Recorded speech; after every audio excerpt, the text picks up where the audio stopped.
Hi, folks. I'm Dr. Doug, and today I'm going to be talking about one of the biggest errors that people make in communication.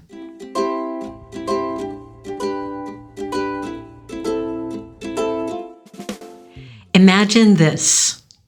You're at dinner with your mom, and she turns to you and says, "So, have you been seeing anybody recently?" You, of course, go into a huge rage and say, "First of all, keep your nose out of my business. Secondly, stop judging me." Or imagine this. You and your friend are hanging out, getting ready to go out for the night, and your friend turns to you and says, "Are you going to wear that?" You, of course, again, go into a huge rage and start yelling at your friend. Both of these are prime illustrations of one of the biggest mistakes that I see in communication: assumptions. So what happens with assumptions? Anytime we're in any kind of situation, such as a conversation, our brain tries to make sense of it immediately. It will think, "Oh, this is similar to some past event, past situation. I know how to handle this. Let me turn on this subroutine so that Doug knows what to do here." If our brains didn't do that, we would have weird situations like picking up a pencil of a brand that we've never used before and not having any idea how to use it because our brain would not know where to categorize that. But instead, what happens is the helpful thing where your brain says, "Oh, that looks just like a pencil. Doug has used pencils in the past. This is what she needs to do." Boom. Therefore, 99% of the time, making assumptions is helpful and good. When it's not helpful, it's really not helpful because it is usually situations that are actually quite important or the ramifications are very big, such as you're having a conversation with a loved one, they make an innocent comment, you blow up, turns into an argument, or your boss gives you instructions for a project, you make assumptions about what you're hearing, you turn in the wrong project, your boss loses confidence in you. I'm sure if you put some thought into it, you could think of maybe one or two times when you've assumed something and that has turned into a huge mess.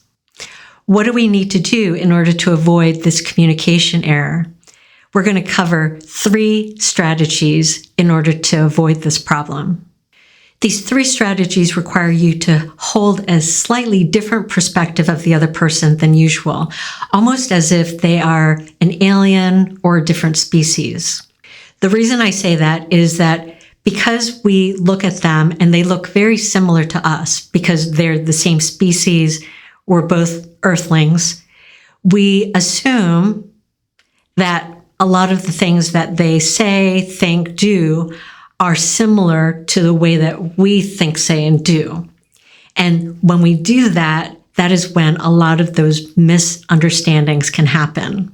If the one that you're talking to looks completely different from you, like a different species, then you would be less apt to make those assumptions and instead think, "Oh, maybe I'm not understanding this right." One experience that most of us have had has been talking to a non-native English speaker. And that is sort of the type of mindset that I'd like you to try to use when you're thinking about these 3 strategies that I'm going to cover. Going back to the other scenario where you and your friend are getting ready for the night and they turn to you and say, "Is that what you're going to wear tonight?" Think about maybe that friend is a non-native English speaker. If that was the case, when they say that, even though you might initially have some defensiveness or some icky type of feelings, a lot of us will just automatically go into the first strategy that I'm going to talk about, which is introducing some doubt. When your friend makes that comment, in that scenario, you would think, "Let me take a pause here. Maybe that didn't come across the way that they actually meant that to come across." We can then go into strategy number 2, assuming innocence until guilty. After you've introduced some doubt, then you would think, "Oh, that probably was a completely innocent comment and they're just asking a question."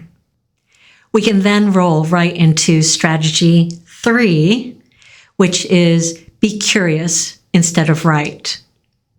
In that situation, if you insisted on being right, you might start yelling at your friend. Plans would get ruined for the night. Instead, if you are curious, you can say, hey, how come you're asking? And then your friend can explain, oh, I didn't know how we're supposed to dress tonight, so I was wondering, is that what you're going to wear? Because then I'll wear something similar. By using these 3 strategies, you are able to avoid a huge blow up when a blow up didn't need to happen. Let's apply these 3 strategies to maybe a more difficult situation, which was that very first scenario of your mom saying, have you been seeing anybody recently? If we take a pause and think, let me introduce some doubt, maybe that is not coming across the way that she meant it to come across. Let me just assume that that question is totally innocent. And then I can ask, hey, Mom, could you say some more about that? What are you trying to find out? At that point, Mom can then say whatever it is that she's going to say, and maybe she will confirm that she's guilty and that she is being nosy and judgmental. Who knows? And then you can react accordingly. Or maybe Mom just says, oh, we haven't seen each other in so long. I just feel very disconnected from what's going on in your life. So that was just one of the things I've been wondering about. Oh, cool. Super. Totally innocent. I'm just going to answer that, and then we'll just proceed along the way.